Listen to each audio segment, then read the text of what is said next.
My name's Justin the Clue, and I'm here today with Will Sloan. And you're listening to the Important Cinema Club. And we continue our month of selling out. And what is a bigger sellout than doing an episode on Jean-Luc Godard? It's not really a sellout topic, is it? Jean-Luc Godard? I think that people, when they see Jean-Luc Godard, they're like, oh, that seems interesting because I know what that is. He's a brand name. Exactly. But we're not talking about one of his most famous things this week. We're pulling a bait and switch, just like Godard himself does. Interesting. So, longtime listeners will know that Jean-Luc Godard was one of the subjects of one of our very first episodes. And we're returning to him all these years later because there's a monument that we have to tackle in his career.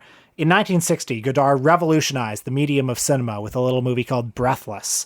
But for the true Godard fans, his summit of achievement was HISTOIRE du CINÉMA. What is HISTOIRE du CINÉMA? Histoire du Cinéma is a multi-part essay film where Godard takes all of the movies that made an impact on him, all the ones that he feels are historically valuable, and remixes them into not just a history of cinema, but a way to perceive cinema itself. Spanning from 1989 to 1997, that's how long it took for him to put this magnum opus together.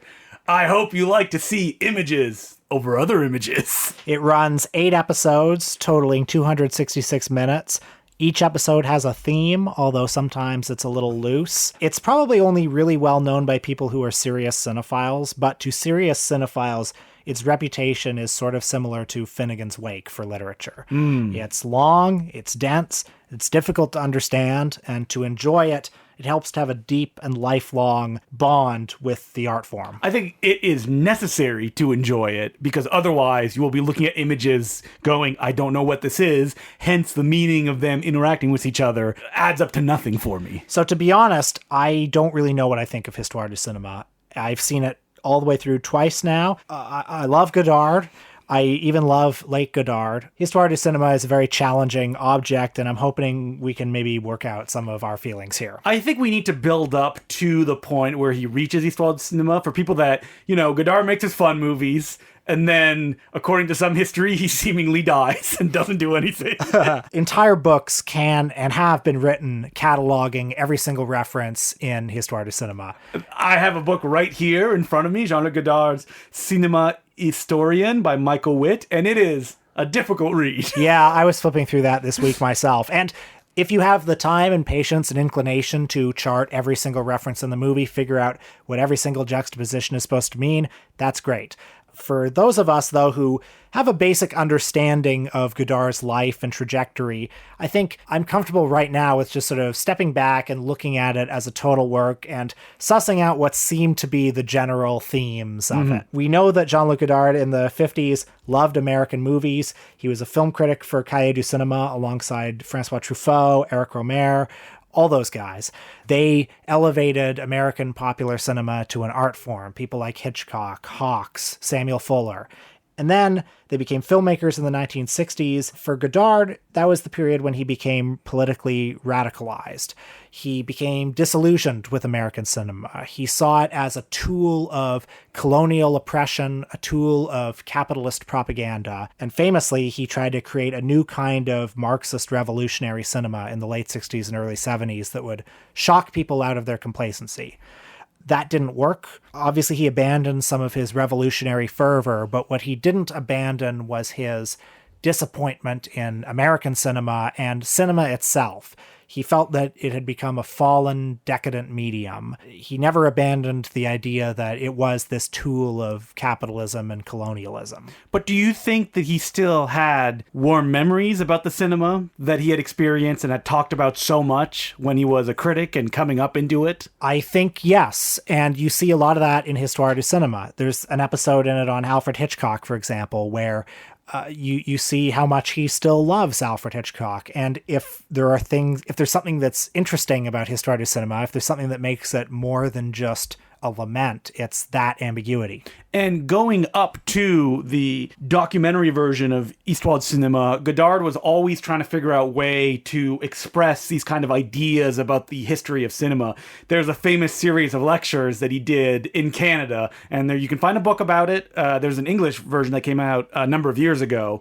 Pretty recently, that's annotated, where it's just these long, rambling discussions that Godard has about oftentimes a film that he liked and one of his own films. Jean-Luc Godard is, I mean, I've been reading interviews with him for years now. I often don't understand what he's saying. Mm-hmm. His mind works like nobody else's mind works. He makes bizarre connections. Oftentimes, even when he's translated, it's like he's speaking another language. And sometimes it is a little bit of sizzle, no steak there, where he will give you multiple versions of an answer, so there's nothing you can actually grab onto. For a long time, he wanted to do something in the film medium that would be this like personal history of cinema. There were a number of inciting incidents that led to it, and I think we'll get into some of those later.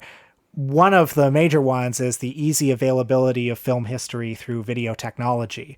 You know, one of the things that I think is most appealing and likable about Godard is he's always excited about the new possibilities of new moving image media. You look at a movie like Film Socialism and it has cell phone video footage in it, you know? And it also gave him the opportunity to juxtapose these images together, which is something that he always wanted to do, even in those early Canadian lectures. And they told him, it's not financially viable for us to do that. So you'll have to figure out a different way to go about this. Yeah, and video was... Finally gave him the opportunity to, as he does many times in these documentaries, slowly lean on the fade bar so it kind of like jerks through it because you're not doing it smoothly, which anybody who's ever been in a TV broadcasting studio has done. And he's obviously interested in video as just this like big soup. Like all of film history exists here. Now. Yeah, all is available. All of film history exists and is available and is totally undifferentiated. In Histoire du Cinéma, you will see some of the canonical Hollywood classics. You will also see hardcore pornography. Basically what Godard had in his video collection. Yeah. You'll see atrocity footage. Yes. And all of that is the same.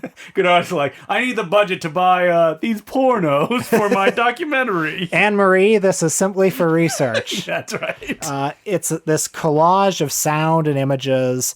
There's a lot of cryptic narration by Godard, which every now and then becomes suddenly lucid.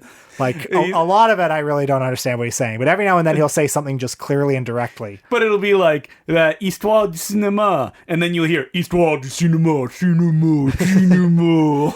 You get also a lot of sounds and images from a number of other artistic media. You hear a lot of classical music, you see paintings. There's an episode where he hired an actor to play himself that he is coaching through the narration we've heard previously in the other parts. And that's an example of some of the limited newly shot footage for this. So Juliette Binoche shows up, Julie Delpy shows up. Yeah, all that footage that has those actors in it, didn't he shoot it in like 1989? Like it was shot very early on and then he put it throughout as he was working on it? Yeah, that makes sense. There's always something happening. Like I was never bored watching this. Well, I don't know if I'll say that. Okay, but... okay, fair enough. I was never bored, although there were times when I was frustrated, for sure.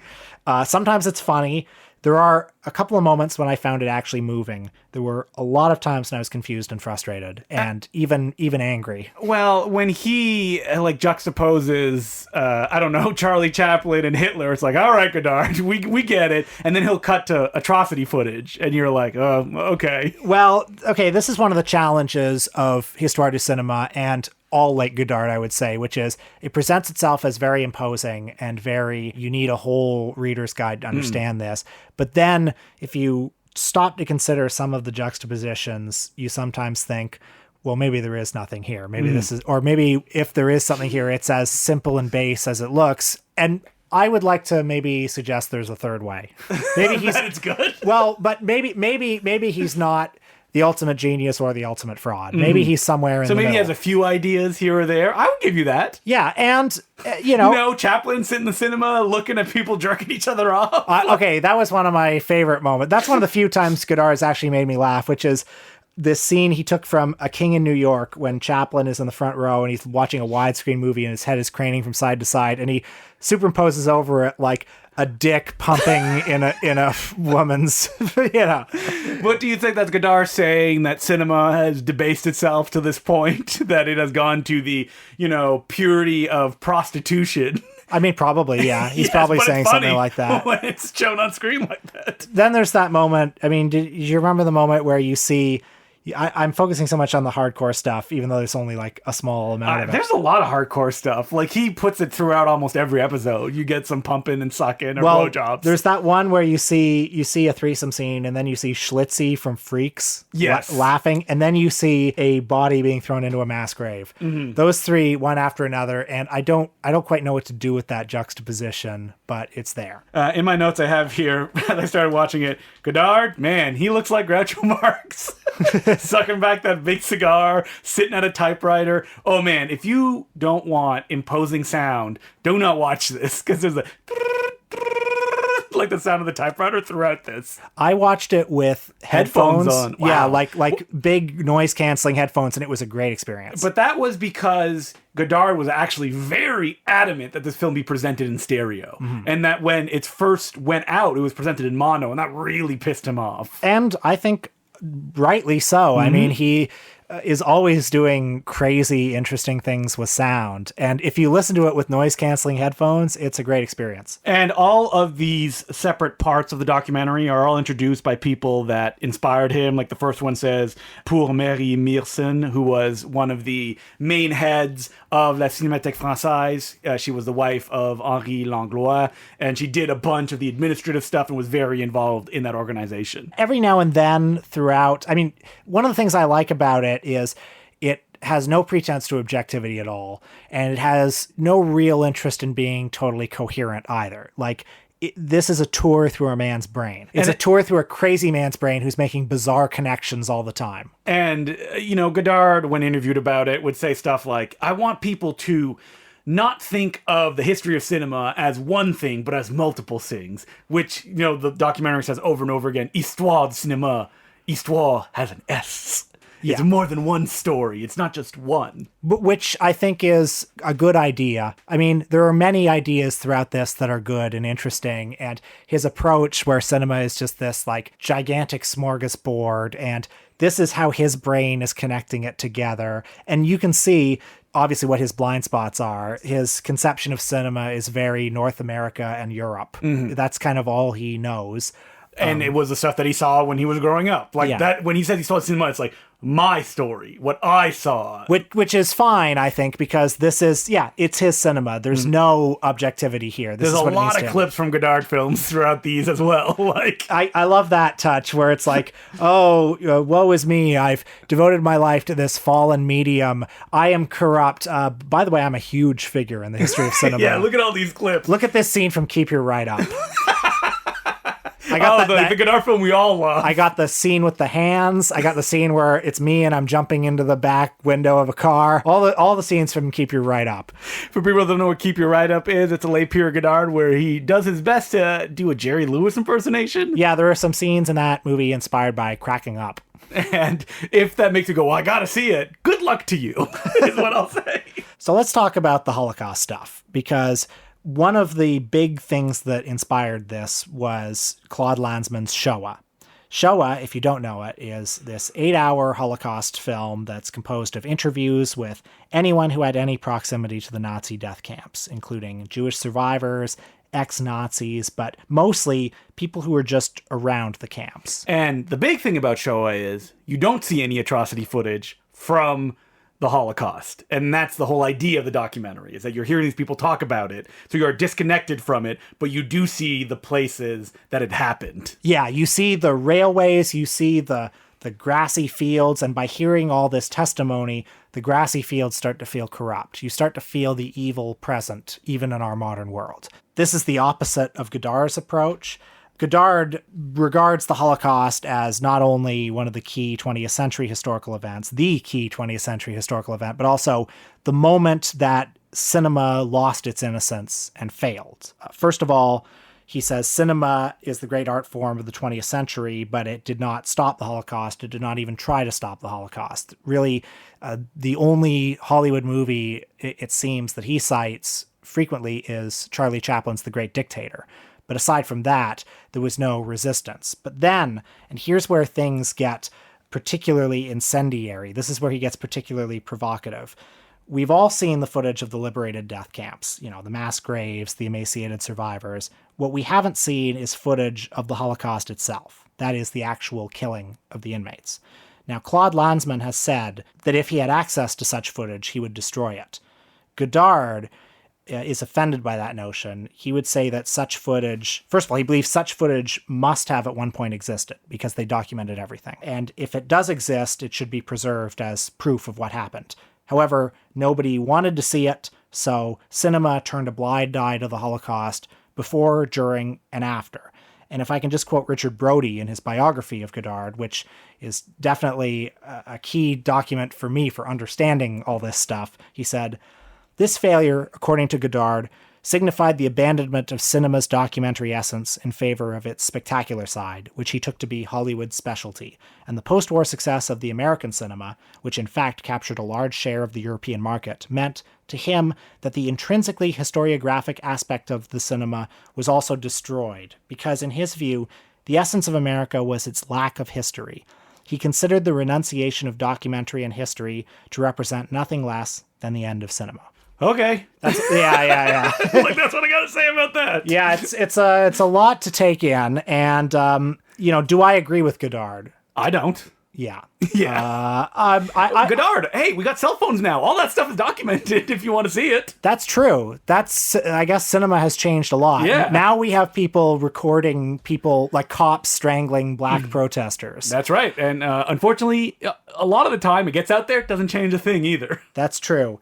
Here's kind of where I agree with Godard to a certain extent. Well, okay, I'll say that I guess a lot depends on how much importance you place on cinema and on the documentary image. Obviously, he places a great deal. He thinks there's a great moral responsibility there. Would you consider Godard a documentary filmmaker at any point of his career? That's a good question. To the extent that all films are documentaries of their own making, yes. Yes, that's what Godard would say. I mean, he is somebody who is dealing a lot in recycled images. And also what's happening now. Like, if you look at his second feature film, Le Carabinier, which is the one about the French-Argentinian War, that could be considered a documentary in Godard's eyes. But he's somebody who, I think he would say this, cannot really see outside of cinema. He cannot see outside the cinematic image. Cinema is for him one of the key things that mediates reality. And, I guess he considers himself, I guess it depends on what you would call a documentary film. He would consider this a documentary film, even though it's the exact opposite of Lanzmann's approach to documentary. It's just it's recycled images in provocative new forms. What's interesting to consider about that thesis that Godard is making is that cinema became all about the Holocaust, basically after this documentary was completed. In the 90s. They couldn't get away from it, yeah. Yeah, and Godard didn't like that. No, he did not. And I think Godard regarded Schindler's List as, this is American colonialism. This is Spielberg buying European history, which I also don't agree with him on. But that's his point of view. Or at least I think it's much more complicated than he thinks it is. But what is cinema's responsibility to the world? I mean, I know that Hollywood cinema is part of an American capitalist system, and the only reason Charlie Chaplin was able to make The Great Dictator is because he was rich enough to fund it and release it entirely himself. That's why the Three Stooges was able to make the short that they did. They were the other Hollywood filmmakers who tackled Hitler. That's true. Yeah. You could say, is cinema a failure in that case? I mean, when you put it like that, maybe it kind of does sound like a failure. I mean... But what was cinema's goals then? So it is to change. Well, I mean, if you've got this giant moral atrocity that's happening in the world, and cinema is the number one art form, cinema is the greatest art form, but there's nothing in the marketplace that would make it financially viable to create a resistant cinema to the Holocaust. In fact, Hollywood responds with an escapist cinema instead while all this is going on. I mean, maybe it's reasonable of him to say, therefore, cinema is a failure. Well, I wouldn't say cinema is a failure. I would say that the economic reality of cinema or any entertainment is morally bankrupt. In which case, yes, I agree with that. Yeah, but maybe the problems are bigger than cinema. I mean, that's what it also is like capitalism, et cetera, et cetera, et cetera. Yeah. But yeah, it's sad that cinema hasn't and can't do more than it's done. Godard, I'm not sure how I'm transitioning to this, but something I'll say is I think there are a lot of really interesting points in this. There is something about Godard's cryptic, poetic approach to all of this that lets him get away with a lot of lazy thinking at times. Yes. So, in his cryptic way, he draws a parallel between Germany's failed attempt at world domination and Hollywood's successful attempt at world domination. And I think you could say that that's a false equivalence. Yes.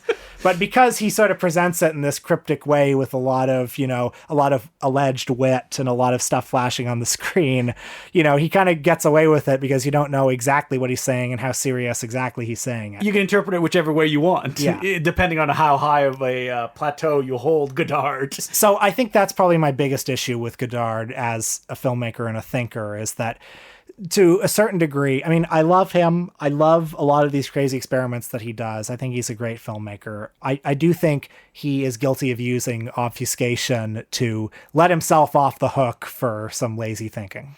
So what are some beautiful images that you saw in Histoire du Cinéma, though? Oh, let's start with you. What did you like? I just enjoyed the way that he not juxtaposed images, because a lot of the times it would happen, I'd be like, oh, I recognize that. Well, I don't know what that is. Oh, I know that. So it would be like, I need that kind of deep reference to get meaning out of it to make an impact. But the way that VHS technology would morph images, that would brighten them, show them in a light that you never experienced them before, even if it's like classic stuff, that's where it made an impact on me. I would say there are two moments that I found particularly moving. At the end of one of the episodes, I forget which one, he has a very, I think, reverent appreciation of post-war Italian cinema.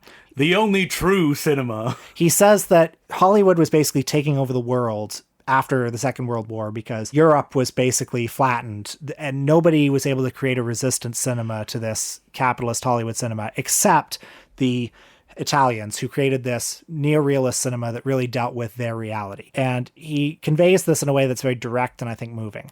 The other thing that I found moving was his section where he appreciated Alfred Hitchcock. And if I can just quote from his narration a little bit, he says, "We forget what Henry Fonda is not completely guilty of and exactly why the American government hired Ingrid Bergman. But we remember a handbag. But we remember a bus in the desert. But we remember a row of bottles, a pair of glasses, a music score, a clutch of keys. Because through them and with them, Alfred Hitchcock succeeded where Alexander, Julius Caesar, Hitler, Napoleon failed. He took control of the universe." I love in reading that, you're kind of with him for a while, and then you're like, all right, oh, wow. Easy. Yeah, easy there. But I kind of like that about him. Like, he's great. And I also like later in that monologue, he says that he's the greatest creator of shapes of the 20th century, and he compares him favorably to Cézanne.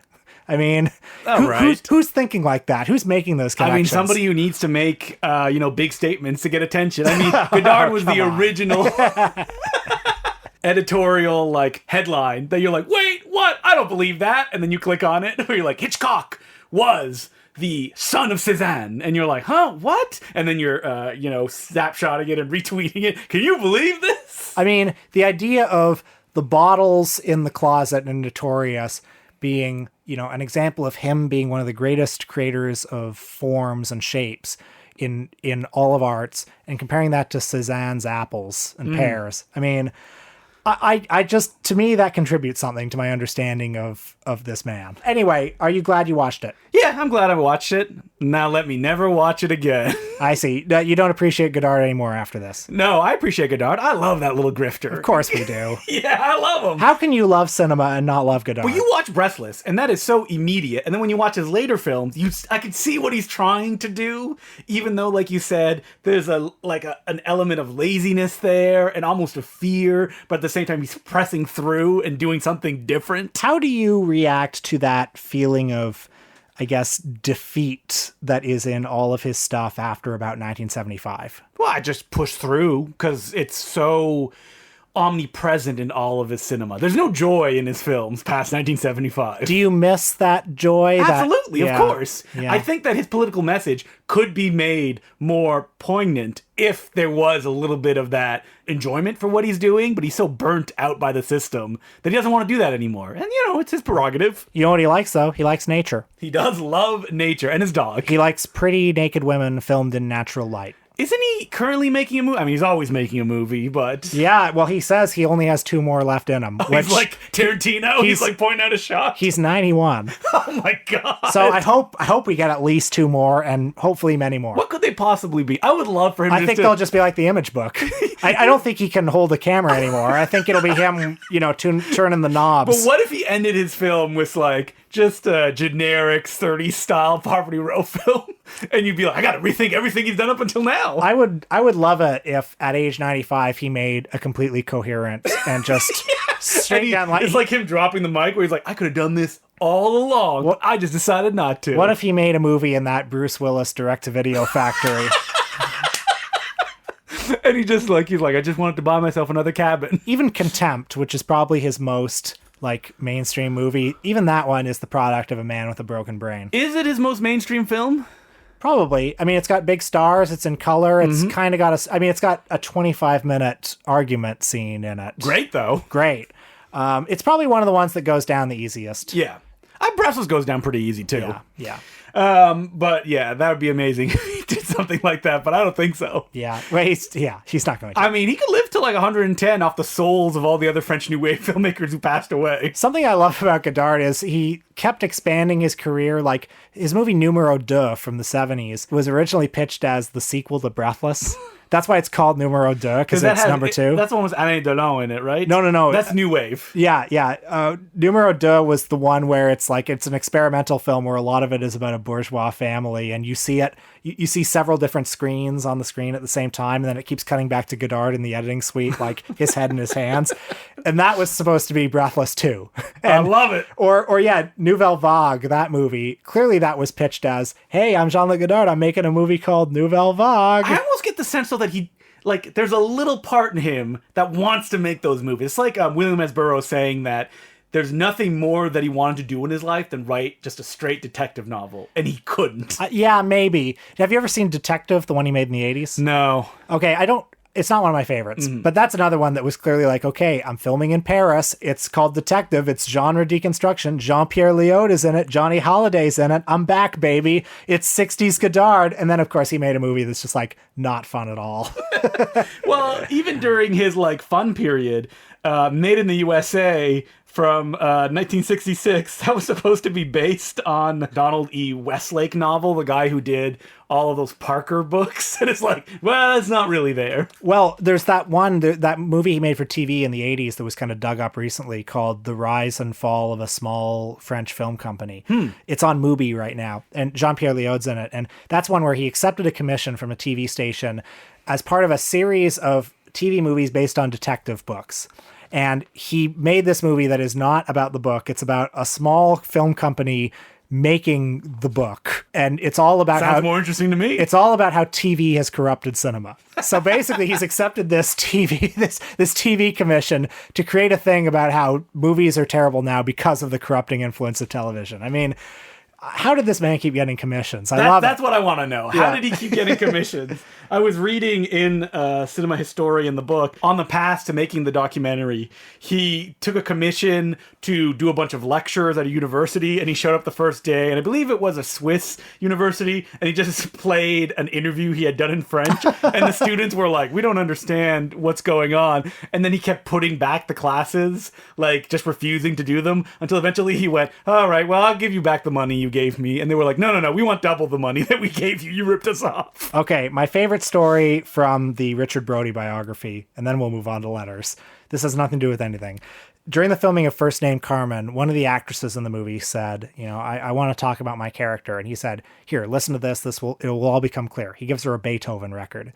She goes, she listens to it. She comes back the next day. She asks him, so what's my motivation? And he says, didn't you listen to the record? You're the bass. He's the cello. She's the violinist.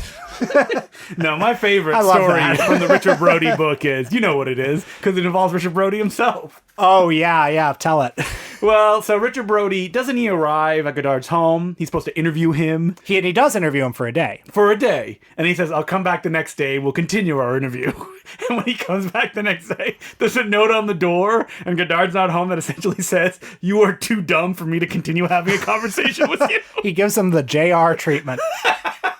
And I guess Richard Brody's like, what a smart man. He's right. I don't deserve to talk And then to he him. ran into him at a restaurant later that day because, well, it was just like one restaurant in town, so of course he was there. Well, that's nice. And I'm glad that Godard could keep trolling that long into his career, appearing, on Google Map, Street Views, and stuff like that. Jean-Luc Godard, we love him, the official mascot of the Important Cinema Club. So, moving on to letters, which you can send at importantcinemaclubpodcast@gmail.com. Our first letter is from Sean White, and it goes, Hey guys, I started listening to your shows soon after moving out of Rochester, then was kicking myself that I had missed out on every Nitrate Picture Show. This year I'm making the pilgrimage back to my homeland, so this letter's a little bit late. Are you guys heading this time? Will, did you head over to that? I did. I was just at the Nitrate Picture Show. Listen to the post show to hear more about it. Sean, did I meet you there? I met some ICC listeners there. If you were one of them, I'm sorry. I'm sorry. Hope I wasn't awkward. I'm sure that every question was like, oh, are you Will Sloan? Is Justin around? Yeah. Like that followed that, right? They're like, oh, it's Will Sloan. Oh. Michael and us is Will Sloan. On a side note, I did a month of female filmmakers, and I've come back with a few recommendations to help you hit your quota.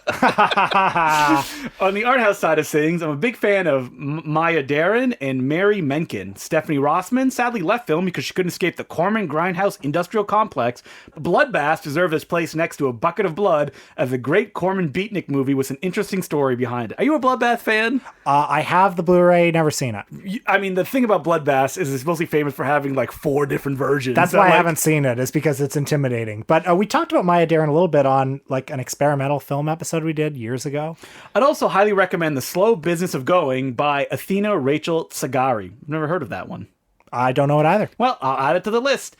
Thanks for all the great podcasts and exposing me to the wonders of Kung Fu filmmaking.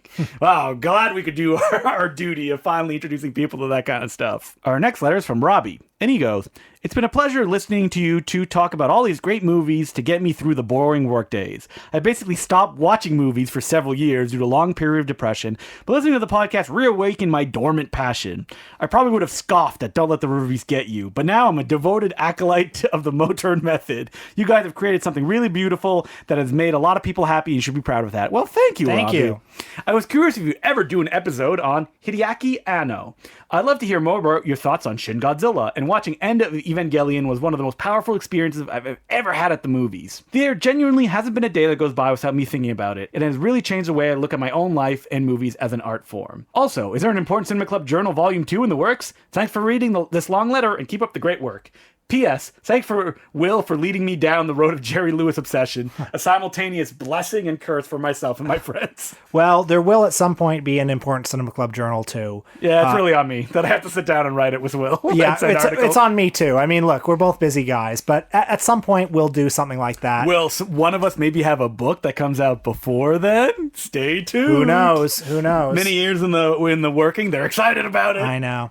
Well, they don't know what it is, and everyone's gonna start to like hypothesize. What could it be? What could it be? So, what else was in it? Anno. Oh yeah. Well, I love Shin Godzilla. I don't think you've ever seen anything else that he's done. I hear people talk about Evangelion, Neon Genesis. I hear people talk about it all the time. You're not going to watch all of it, though. It's like 18 episodes, plus a movie. And then there's 4 other movies that are a retelling that is radically different, that recontextualizes the original series. But people love it so much. It's really good. I only watched it for the first time in its entirety 2 years ago, I think. All right. Well, challenge accepted, I'm going to say.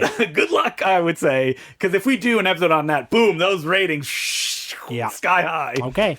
And he also did some interesting experiments. He did like a mini DV film called Love and Pop. That's like no other film that you will ever see. That's like almost Ophal's like, because it's like long tracking shots and shot on very, very early mini DV. And then he did a pop manga adaptation of Cutie Honey, the manga/anime about the woman that turns into a superhero by eating junk food. So sounds great. Sounds exciting. Love it. And do you take any blame for making new Jerry Lewis fans?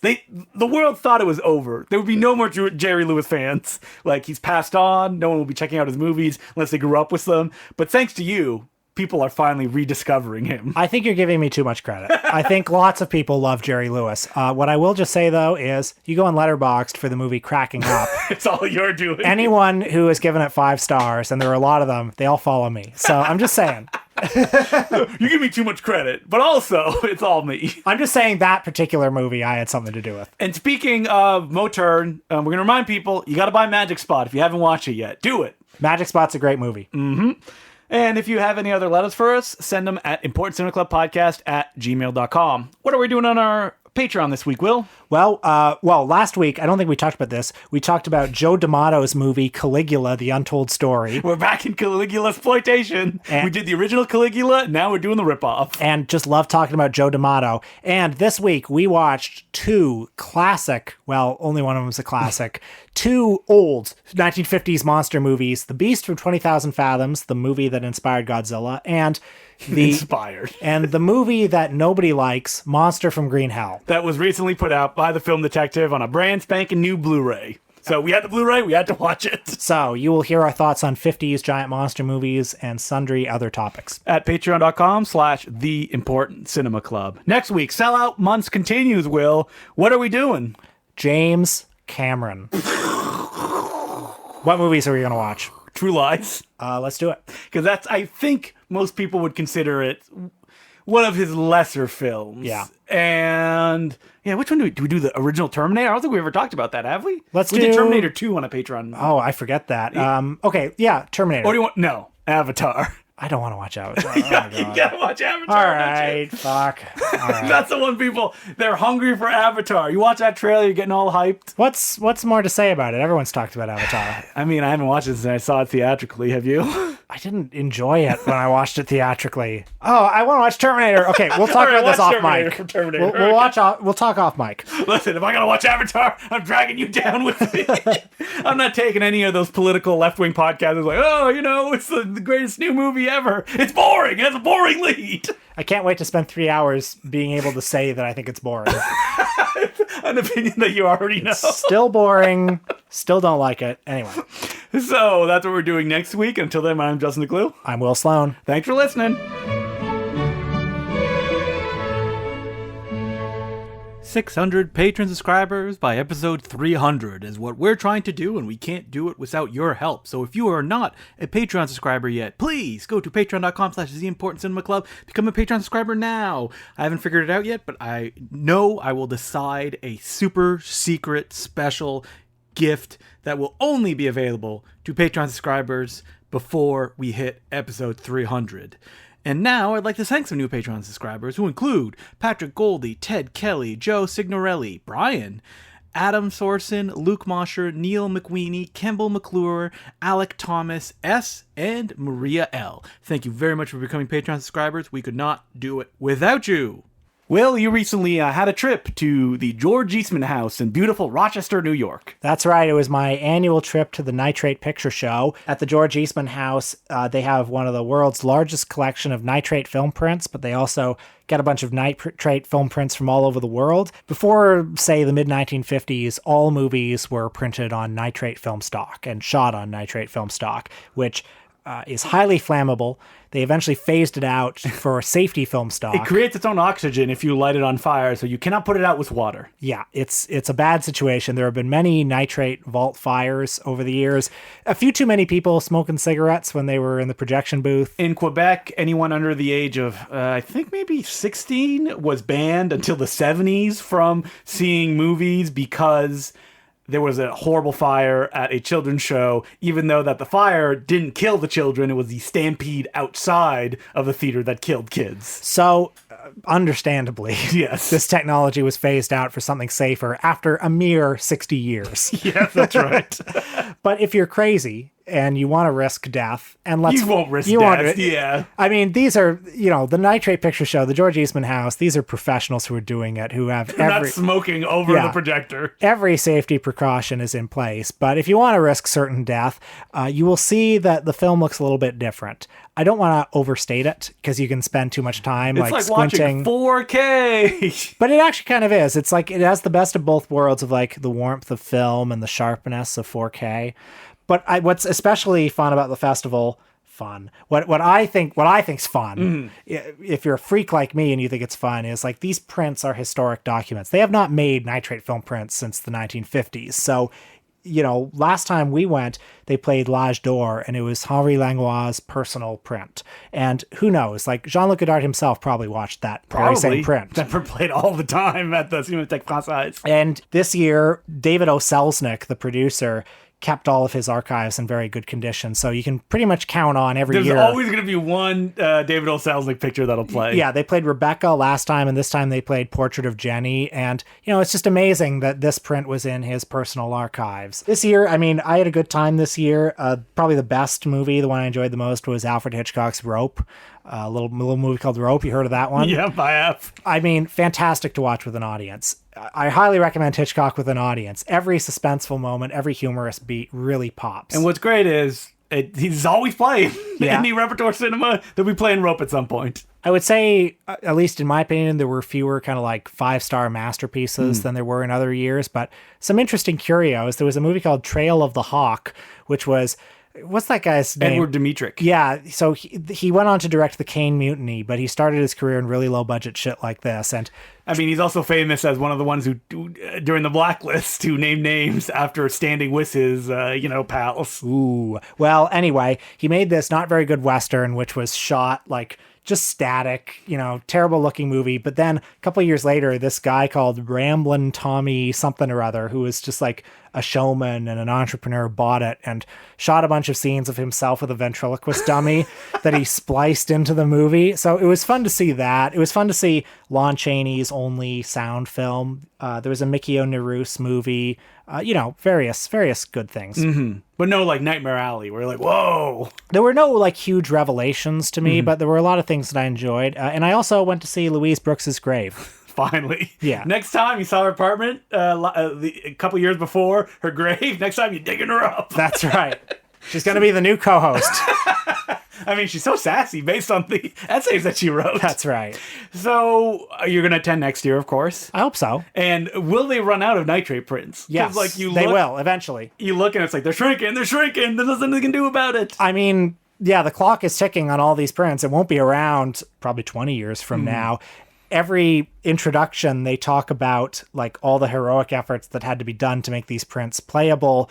They order in prints. People send prints that turns out are not playable. Oh, that sucks. I mean, they're just heartbreaking. I wish they wouldn't tell these stories. These heartbreaking stories of like, we had this amazing silent film, this great silent film that was in perfect condition, but the American distributor put in English intertitles and that film shrunk. Oh, so you can't play it at all. I know, but the rest of it looks great. So yeah, awful. I mean, you hear that and it's like, I wish you didn't tell me that. Yeah, don't tell. Ignorance is bliss.